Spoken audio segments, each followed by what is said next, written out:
How to change the time format in iPhone 16e. So let's start the video. First of all, open settings. In settings, scroll down and then click on general.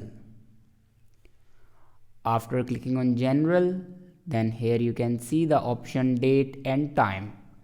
Now click on date and time, and then here you can see the option 24-hour times. Now here you can turn on or off this button. If you turn on this button, it will show your 24-hour time, and if you turn off this button, then it will show your 12-hour time, like AM to PM.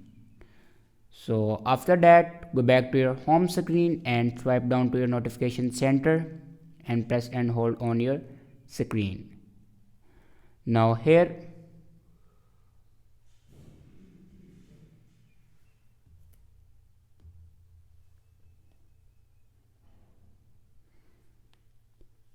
you can change your lock screen style or time formats.